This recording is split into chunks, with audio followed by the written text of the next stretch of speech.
Buen día, familia de Fisuras. Aquí estamos una semana más en nuestro espacio de incursión política desde la cultura y viceversa en Canal Red. Hoy ha venido a fisurar el tablero con nosotros un poquito, una persona que ha dedicado buena parte de su vida a fabricar sueños en compañía para diferentes generaciones y a luchar de manera incansable por la paz a través de la cultura desde múltiples frentes. En cine ha trabajado con directores de la talla de Pedro Almodóvar, Berlanga, Pilar Miró. En teatro, Fernando Fernán Gómez, Mario Gras. Ha salido en alguna de las series más míticas de la historia de la televisión española, como Farmacia de Guardia, Médico de Familia. Como creadora escénica, fundó la compañía pionera, una de las compañías pioneras del teatro circo en este país. Y a principios de los 90, todos la recordamos, se quedó en la memoria de los que crecimos en los 90 por un personaje en televisión española en un programa infantil que se llamó El Duende del Globo. Hoy está impulsando un proyecto muy interesante de cultura y paz que quiero que conozcáis. Así que bienvenida, Marisa Tejada, y gracias por venir. Gracias. Pues, vamos a empezar por esto último, si te parece. Me parece. Y ya luego nos vamos metiendo en tu carrera, que es muy extensa. Manzanares el Real, zona internacional por la cultura, por la paz. ¿Cómo se consigue que un municipio como este sea zona internacional de cultura por la paz? ¿Qué supone y por qué es importante? Pues mira, se consigue gracias a la escucha.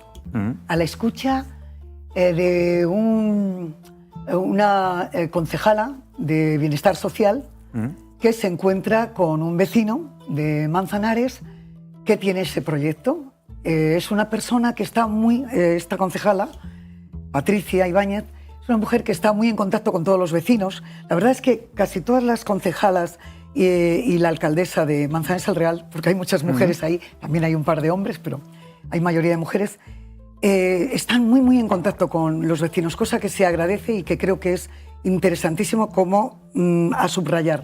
Entonces esta mujer se encuentra con este vecino, le cuenta que él lleva años, desde cerca de 20 años o más, intentando y además con todo un desarrollo jurídico y demás, nombrar zonas internacionales de cultura de paz, primero en Lanzarote, de la mano de Federico Mayor Zaragoza, que fue la primera persona que puso en marcha el tema de la cultura de paz, que se nos ha ido hace poco, y un homenaje yo creo que quiero hacerle en este encuentro entre tú y yo. Ole. Y de cara a los espectadores, porque fue un gran ser humano, sabio y enorme.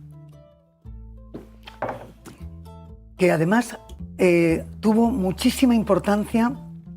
Es un hombre que además de una palabra asertiva extraordinaria y una sonrisa magnífica ante todas las situaciones de todo tipo, y el conocimiento enorme que tenía, además tejió muchísima cultura de paz en lugares de muchísimos conflictos durante años. Él ha sido el secretario general de la UNESCO, el único secretario general de la UNESCO español que ha tenido nuestro país. Y en el tiempo que él estuvo se avanzó muchísimo. Él me decía a veces, me llamaba, a ver, mi querida fabricante de sueños, no dejes de fabricar sueños. Y me contaba, qué pena, en este momento se nos han ido gentes magníficas que cuando él era secretario general lucharon muchísimo por la paz. O sea, Olof Palme, él era amigo de los grandes políticos y las grandes personalidades. Bueno, pues Federico Mayor Zaragoza se encuentra con Valentín Oliveos en Lanzarote, reconduzco, os tendría mucho que contaros, y empiezan y intentan desarrollar en Lanzarote la Zona Internacional de Cultura de Paz, que en 1999 la UNESCO integra como propia a partir de esta batalla de este ideólogo, ¿no?, de Federico. Entonces, allí no se consigue en aquel momento, pero por lo que sea, yo tengo un encuentro con Valentín en un festival internacional de medio ambiente que se hacía en Lanzarote. En un momento dado, él vino a verme actuar a un volcán, porque los duendes actuamos en el volcán del Cuervo, hacemos cosas muy raras y fantásticas.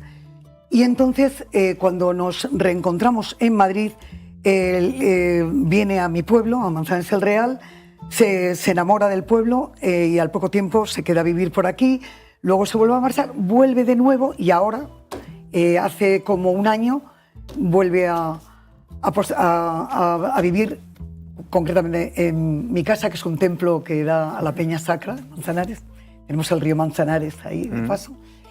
Y sigue con su proyecto que no sabía qué hacer, hasta que un día me cuenta, oye, me he encontrado una concejala, vemos aquí, le he hablado del proyecto de Zona Internacional de Cultura de Paz y me ha resonado.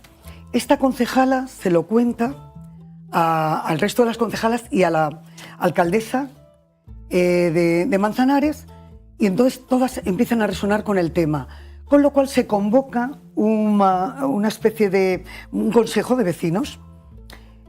Normalmente el ayuntamiento convocaba estos consejos y bueno, iban por unos cuantos vecinos para cualquier cosa que querían contrastar con los vecinos, pero el día que convocan para hablar y para estudiar la posibilidad de que Manzanares capitaneara la Zona Internacional de Cultura de Paz, ese día se presenta en el Consejo cerca de 60 personas, con unos proyectos increíbles. Claro, vamos ahí, cuéntame, ¿qué supone la cultura de paz, ¿no? Y conseguir que un municipio se convierta en zona internacional de cultura de paz? Primero, hay la sintonía entre el ayuntamiento y los vecinos, cosa que es importantísima para cualquier tema que la ciudadanía y que los ayuntamientos quieran resolver para mejorar la convivencia. Es fundamental esa sintonía. En este caso se ha dado y gracias a eso se da un salto. ¿Qué significa eso? Significa aplicar a todos los frentes que el ayuntamiento de alguna manera maneja, aplicar, hay 10 puntos, los puntos de Zona Internacional de Cultura de Paz o de la cultura de paz, que son el respeto a la vida, a la dignidad humana, evitar la violencia, el diálogo, la mediación siempre antes de la sanción, siempre. No levantarse de una mesa hasta que creativamente se encuentra una solución. Derechos humanos, justicia y Estado de Derechos, igualdad entre hombres y mujeres, que yo matizo siempre. Los hombres y las mujeres somos maravillosamente diferentes, ¿vale? Somos diferentes, pero somos complementarios, ¿ok? Y siempre iguales en derechos, siempre iguales a la hora de recibir, de ser remunerados en un trabajo, bueno, estas cosas. A la par que cualquier hombre, ¿no? Igualdad entre hombres y mujeres, diversidad cultural, inclusión y solidaridad, participación democrática y corresponsabilidad vecinal, educación para la cultura de paz y pensamiento crítico, información veraz, contra bulos y odios, desarrollo sostenible y cuidado de la reserva, de la biosfera, porque la cultura de paz va acompañada a una cultura de cuidado del planeta en todos los órdenes, ¿no? Y conlleva muchísima coherencia en tu funcionamiento diario, ¿va? Cooperación local, nacional e internacional, de lo local a lo global, ¿va? Luego, nosotros, ¿qué más? En esta misma pregunta que me haces, lo que queremos es impulsar la escucha. Para que haya cultura de paz va acompañado primero para que haya diálogo tiene que haber escucha. Primero, una escucha profunda, diálogo, empatía, mediación, resolución de conflictos, siempre, siempre, siempre respeto. Y ante todo, evitar a las generaciones futuras de los horrores de la guerra. Esos son los puntos. ¿Y cómo llevamos todo eso? No está mal. Está bien, ¿no? Hay todo un trabajo detrás, un respaldo y muchísima gente en el planeta trabajando desde ahí, que es lo maravilloso, ¿no? Es como un paso más.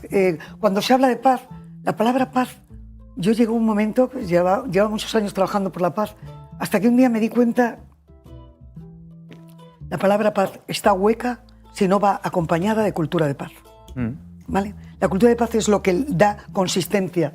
Nuestros niños, nosotros, hemos sido educados y seguimos siendo educados en cultura de guerra constantemente. Mira lo que reciben nuestros niños, mira la televisión, las películas, en el cine, siempre. ¿Qué es dar un salto. Hay gente que dice, os habéis caído los mundos de Yuppie, qué ingenuidad. No, que va. Nuestro planeta está pidiendo a gritos dar un salto evolutivo. Y ese salto evolutivo está ya aquí. Después de lo que ha sucedido con Palestina, lo de Palestina... ¿Qué está sucediendo? Vamos. Lo que está sucediendo. Bueno, ahora por lo menos estos días no están matando a nadie, pero tiene... la coherencia es dar a ese pueblo sus territorios y que se autogobiernen, claro, como nos gobernamos todos los países. Esa es la coherencia. Entonces, ha sido tan duro, ha sido tan terrible hasta este momento el espectáculo, lo que hemos vivido. Yo te decía antes, pertenezco al grupo de personas, porque me siento siempre como muy responsable y muy comprometida, ¿no? Y lo vi, claro. Que éramos 5, 10 y 15 personas delante de la Embajada de Israel hace muchísimos años, porque entendimos la causa palestina desde el principio. Pero el horror, la escalada que ha ido llevando este tema es que no tiene ni pies ni cabeza, excepto para gentes que tienen planes que no se pueden permitir en el planeta. ¿Hay cabida para la paz en este mundo? Hay cabida siempre, pero para eso ya te digo, hay que dar un salto evolutivo, que el planeta lo pide. Hay millones de personas preparadas para ello, pero hay que dar el salto. Y a lo mejor aquí, a veces parece, es como el vuelo de la mariposa que dicen por ahí, ¿no? Que sutil, pero que puede reverberar enormemente, ¿no?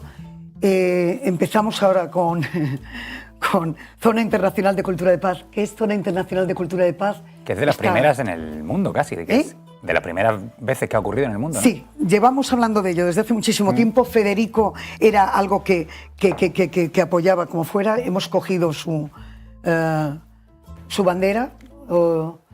Y sí, es la primera vez, pero con mucha fuerza, porque ya hay pueblos que quieren sumarse, ¿vale? Qué bueno. Y hay pueblos, pero como yo digo, ¿qué es la zona internacional? El otro día estábamos actuando con los duendes en un bosque, bosques de la Herrería.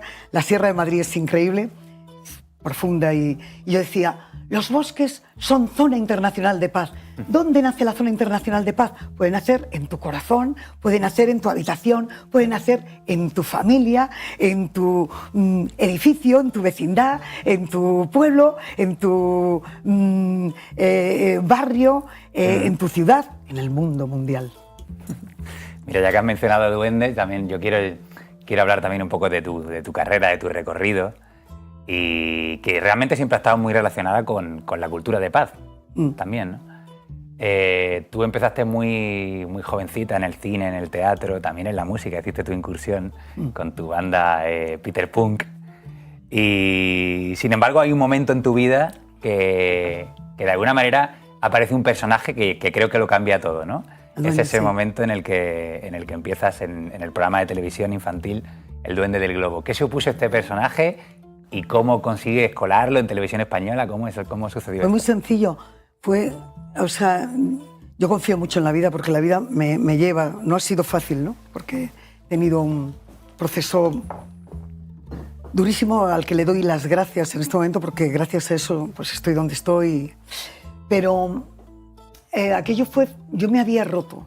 O sea, estaba haciendo rock and roll. Primero entré en el mundo del teatro, tuve la suerte enorme de llegar al mundo del teatro a través de la mano de gentes maravillosas como Juan Margallo, que también se ha ido este año, al que también homenajeo desde aquí.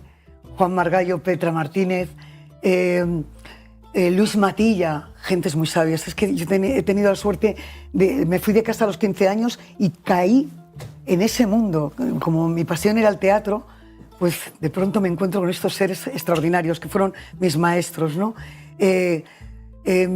Decidí dedicarme a llevar la calidad y el teatro, la calidad del teatro a la calle, en un momento dado, gracias a Pérez Coterillo, que leí un artículo de él en la revista Pipirijaina que me fascinó, la magia en la calle, cuando pasa la gente y de pronto encuentran algo que les ¡guau!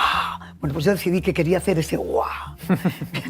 Entonces me metí en el mundo del teatro, de pronto, de forma casi rodada, me vi haciendo cine, entrando en el teatro comercial, pero ahí me sentía encorsetada. Me fascinaba el teatro y el cine, pero había algo en esa sociedad en aquel momento que todavía desprendía mucha caspa y mucha...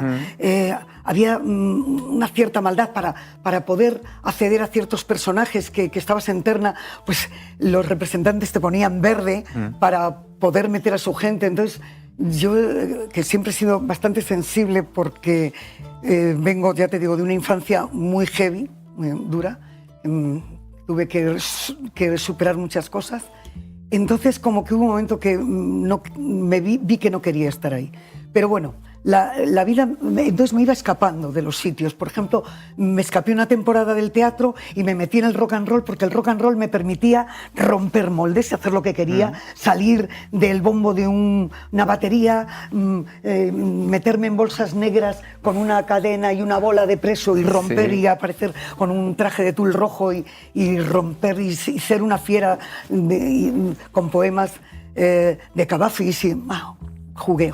Me encontré con el mundo del performance en un momento en el que los rockeros iban todos de negro y todo el mundo, entonces nadie entendía que yo hiciera esas cosas, pero me importaba un rábano y de pronto el duende. Y entonces hubo un momento en el cual me quedo embarazada y me voy con mi niño recién nacido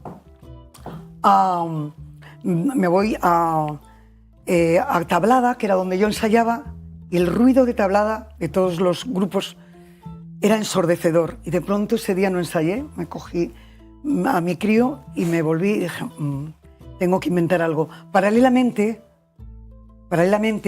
acaba de morir mi hermano Miguel, que era el bajista de mi grupo. Yo estaba bastante rota porque fue la época de la... en la que en Madrid... el tema de las drogas entró y destrozó muchas vidas y hubo mucha gente así que entró en eso. Yo me tuve que encargar de mucha gente. Entonces ahí hubo un momento que tuve que romper, que ya no podía con el tema y de pronto le pedí a la vida, cuando falleció mi hermano Miguel, le pedí a la vida que paré el mundo, ¿no? Que me permitiera vivir un rato de la fantasía porque no podía más. La realidad me había desbordado. Y ahí, extrañamente, cuando vuelvo de un viaje a Nueva York, donde fui a estudiar y demás, teatro y danza y cosas, en esa ruptura, después nada más morir mi hermano, a la vuelta me piden que presente las fiestas de Madrid y de pronto Narros, el gran director, me dejó entrar en los espacios, en los talleres que tenía de vestuario el Teatro Español y encontré una peluca que era del Sueño de una noche de verano, que había dirigido él. Yo me puse esa peluca, bueno, me dejó que cogiera cosas para las presentaciones. Entonces, y de pronto esa peluca, un corsé, unas medias a rayas, salí a presentar aquella noche las fiestas de Madrid y eran los carnavales.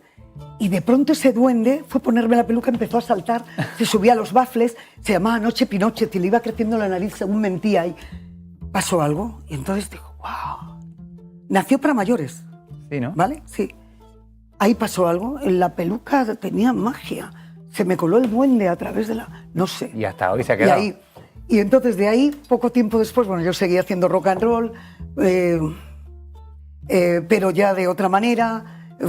Fui soltando aquello y de pronto un día me fui a buscar trabajo a Televisión Española de actriz y entonces tenía unas fotos que yo había hecho con el duende, porque tenía una de mis pianistas era ni más ni menos que la maravillosa Edith Salazar. Entonces ella y yo habíamos hecho ahí un grupito las dos y hacíamos cositas para niños. Nos contrataron en Juvenalia. Y teníamos unas fotos esas fotos de Juvenalia, el día que fui a buscar trabajo como actriz, me dice un productor ejecutivo, Paco Climent, que amaba la televisión pública, ¿esto qué es? ¿Ve la foto? No, es un duende que yo hago por ahí, por la ciudad, cuando me contratan. A veces es para mayores, es un presentador, otras veces lo adaptamos para jugar con los niños. ¿Quieres hacer una prueba? Y hice la prueba y me vi de pronto dirigiendo, o sea, de estar en el paro, en una situación pues muy rota, porque yo venía de estar personalmente rotísima con todo lo que había sucedido, anteriormente me vi pues maquillándome a las 8 de la mañana y yéndome a trabajar a mi troncocasa todas las mañanas, a la troncocasa del Duende, a la tele, ¿no? Me iba en bici porque me fui a vivir a Luche, al Parque de Aluche, me iba en bici a la tele, me maquillaban. Bueno, todo esto sucedió a principios de los 90. Se puede decir con justicia que tú fuiste parte activa de toda esa generación que en cierta medida algunos quisieron llamar la movida. Ahora, en retrospectiva,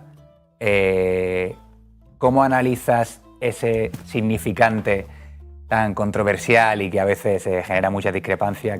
¿Cómo ves ahora, después del tiempo, eso de la movida? Pues ¿Qué opinión te merece? Yo siempre entendí, quizá porque fui muy precoz y porque ya estaba funcionando antes de la movida, ¿vale? Con todas estas gentes maravillosas y porque fui espectadora de ese salto de la dictadura a la democracia. Yo tengo mucho respeto a toda la gente que luchó por la libertad en este país. Entonces yo sabía que esa movida, que esa libertad que de pronto se encontró en nuestro país con la llegada de la democracia, se lo habían currado muchísima gente, habían luchado por ella muchísima gente, desde muchos frentes diferentes, ¿vale? Con más o menos coherencia, pero mucha gente. Entonces, había un proceso fascinante, estaban todas las asociaciones de vecinos, era un momento en el que veníamos de muchos debates, que había ideas muy claras sobre cómo queríamos que fuera nuestro país a partir de ese momento. Y sin embargo, de pronto también emergió paralelamente una generación, quizá más joven, que no había vivido eso, confluimos en la movida. Esa generación que yo confluía en edad porque había sido precoz con ellos, pero sin embargo no en percepción de qué eran las cosas. Una generación que lo que querían era dejar a los cantautores, dejar a los poetas, dejar los debates, no hay que pensar, dejarnos de rollos, y como que hicieron un rompimiento. Y te digo una cosa, lo que he aprendido ahora, el puente generacional es esencial. Romper los procesos es una necedad, porque si no sabes de dónde vienes, no sabes a dónde vas. Y ahí se colaron, pues eso, cuando se metió la droga, se colaron, pues porque todos empezamos a investigar con cosas, a jugar, y hubo mucha gente que han fallecido en el camino. A mí me tocó, por eso te digo que me rompí, rescatar a mucha gente, amigos extraordinarios, y no era una cuestión de incultura, porque era gente culta o preparada. No, era una cuestión, por algún momento o por algún motivo, entraron en ese juego de la toxicidad, de meterse cosas para investigar y quedarse colgados ahí. Sí, yo no sé, a veces también está relacionado con lo que dices, ¿no? De no ir en profundidad a lo que estás viviendo, sino quedarte en la superficie. Perdieron su referencia. La desestimaron y la despreciaron. Pero eso hizo muchísimo daño al país, ¿vale? Porque reconducir eso... O sea, ahora mismo estamos en donde estamos porque aquel proceso no se hizo adecuadamente. Hubo gente que siguió. Yo me acuerdo en plena movida estar entre... Yo era puente, ¿no? Entonces, porque a mí me llamaban, era muy amiga de la gente del grupo de Berlangas y tal, pero porque era muy amiga de Jorge Berlanga y toda esta gente, pero yo veía que por ejemplo, esta gente eran mucho más superficiales, podían ir a Londres, se traían las modas, hacían una serie de cosas. No era una creatividad profundamente que salía de... Sin embargo, yo sentía que en Madrid, que fue donde nació esta movida inmensa y luego se llevó, bueno, de la mano de Barcelona, que Barcelona en aquel momento era un lugar donde había una comunicación creativa y todo era una topería creativa inmensa.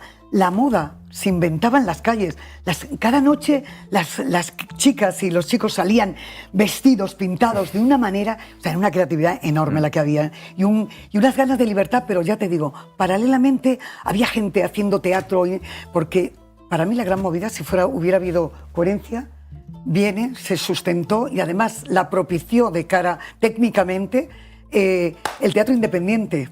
porque la mayoría de las gentes que estaban detrás de los escenarios, de las luces, de la organización de eventos, era la gente que venía del teatro independiente. Y luego los cantautores fueron los que dieron contenido a todo eso. Y toda esa gente, sin embargo, se silenció en aquel momento y solamente se vieron... Luego, pues bueno, la capitalizaron unos cuantos famosos hijos de famosos, pero realmente había detrás... Y esa gente existe, ha existido, y muchos han hecho un proceso genial, ¿no? Había una segunda movida. Sería maravilloso que algún historiador husmease en la segunda movida, ¿no? En ello estamos, contaremos contigo para ello. Bueno, hay un momento en que decides abandonar las cámaras, decides dejar el cine y la televisión, porque siempre te ha gustado como esquivar el asunto cuando ya estabas ahí, ya te ibas a otro lado. Pero algo que nunca abandonaste fue el teatro, y formaste una de las primeras compañías de teatro-circo que se hizo en este país. ¿Con qué motivo nace la Fábrica de Sueños y en qué andáis ahora? Pues mira, yo estuve, después de la tele, me vi llevando su dirección y prensa de Plaza América, en la Expo de Sevilla, que fue una experiencia magnífica en lo que se refiere a gestión, porque desde un artista el poder ayudar a otros artistas, algunos inmensos, ¿no? De Djavan, Milton Nascimento, María Bethânia, bueno, tuve la suerte de estar en contacto con gentes extraordinarias, ¿no? Entonces, a la vuelta, monté la compañía, pero yo no quería que me encasillaran con el Duende del Globo, que era... El Duende tiene un mundo inmenso, y eso me lo ha demostrado él. Yo he intentado hacer otras cosas y, sin embargo, me vuelven a llevar a ese mundo, ¿no? La vida. Pues monté la Fábrica de Sueños. Entonces, en la Fábrica de Sueños pues había varios frentes. Uno era todo el mundo del Duende del Globo. Empecé a escribir espectáculos, el mensaje mágico de las flores del agua, los mensajes, travesuras, los mensajes de la naturaleza. Bueno, porque a mí la naturaleza siempre me ha hablado de alguna manera, ¿no? No sé cómo, fíjate que soy una mujer de asfalto, rockera, pero siempre, incluso en la época del rock and roll, yo me iba a los ríos, me baño mucho en los ríos, en verano, en invierno, desde toda la vida. Necesito ese contacto con el agua, y cuando veo una libélula pasar por delante. Y las grandes ideas se me ocurren ahí. O ahí o en moto. Cuando iba en la moto, las canciones se me ocurrían en la moto. Y los guiones en la naturaleza. Entonces, bueno, monto la compañía y tiene un frente... Como tenía muchas ideas, yo no abandono el cine y el teatro, pero al meter mi atención en la Fábrica de Sueños, poco a poco, pues no voy a castings, porque además me aburrían profundamente. Casi siempre, no quiero dejar mucho tiempo, casi siempre ya estaban dados, otorgados anteriormente. Decidí que me vinieran a buscar si querían algo de mí. Y entonces, al meter la atención en la Fábrica de Sueños y meterme en un mundo en el que tienes que dirigir, tienes que gestionar, escribir tus guiones, actuar. O sea, he tenido que gestionar un grado de estrés toda mi vida tremenda. Pero, sin embargo, lo curioso es que llevábamos todo a buen puerto y pasaban cosas geniales. Y decidí contar lo que yo quería contar. Parece que tenía cosas que contar. Entonces salían solas. No me considero escritora, pero tengo un montón de obras escritas y se han levantado. Algún día las tengo que ordenar y ponerlas, editarlas y estas cosas, ¿no? Luego también la vida me lleva, alguien que nos vio, empezamos de forma casi natural a diseñar y a crear eventos. Pero curiosamente las grandes empresas me llaman o nos llaman para crear eventos de valores. Las empresas, los directivos de las empresas, medios y alto, se estaban volviendo locos con la competitividad. Necesitaban incorporar otras formas de hacer. Y por lo que sea, alguien que nos vio actuar dijo: oye, ¿queréis hacer. Y la primera la hicimos por una empresa de papel que quería ser muy consecuente con el medio ambiente. Y tenían unos papeles que eran unos tejidos maravillosos. Me fui a verlos, me fascinó, y entonces todos los vestuarios los hice con esos, y gorros con esos papeles. Bueno, hicimos un evento extraordinario en el Casino de Madrid, y a partir de ahí me empezaron a llamar para eventos de todo tipo. Nacieron los Sonics, que son unos seres que se adaptan a cualquier, geniecillos mágicos, a cualquier tipo de temática. Y ahí seguís con la Fábrica de Sueños, generando espectáculos. Temática, interculturalidad, paz, cultura de paz, medio ambiente, igualdad. Yo tengo un concepto de la igualdad muy particular. Sí, igualdad y, bueno, y estimulación a la lectura. Me encanta trabajar con el juego de estimular la lectura con espectáculos muy dinámicos, me parece esencial. Bueno, Marisa, es un gustazo hablar contigo, pero tenemos que volver al tablero. Yo me quedaría horas hablando contigo. No me digas. Espero que podamos vernos en otra ocasión. Hemos hablado un poquito de tu compañía, Fábrica de Sueños. Desde aquí hacemos un llamamiento a que todo el mundo vaya a vuestros espectáculos y cuenta con nosotros para seguir trabajando en la cultura de paz, que se replique en muchísimos municipios y que ese duende tuyo no deje nunca de traer alegría. Nos vemos a la siguiente. Gracias. Sí me gustaría decir una cosa. Quiero dar las gracias desde aquí, porque yo juego mucho con las palabras y la palabra gracias es una palabra tesoro.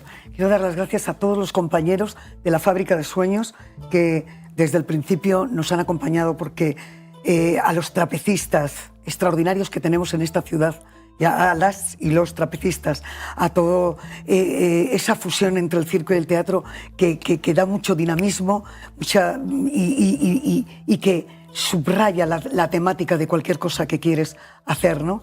Y a toda la gente que me ha acompañado en toda esta trayectoria. Y ante todo, deciros a todos, España, zona internacional de cultura de paz, sus pueblos, sus barrios, sus ciudades, por favor, cuanto antes, que sea este país que es... Amo este país, amo la solidaridad de este país, y ante todo, que este salto evolutivo nos sirva para ir limando esta crispación enorme que hay en el ambiente. Los políticos de todos los colores tienen que dejar de pelearse. No hay tiempo para pelearse. El tiempo que pagan los ciudadanos para que estéis ahí es para resolver problemas y para comportaros como parlamentarios educados, creativos, sorprendernos con vuestra palabra. La palabra es la pala que labra. Pues queda dicho eso. Yo creo que es un buen cierre. Nos vemos en el siguiente encuentro, familia. Esto fue Fisura.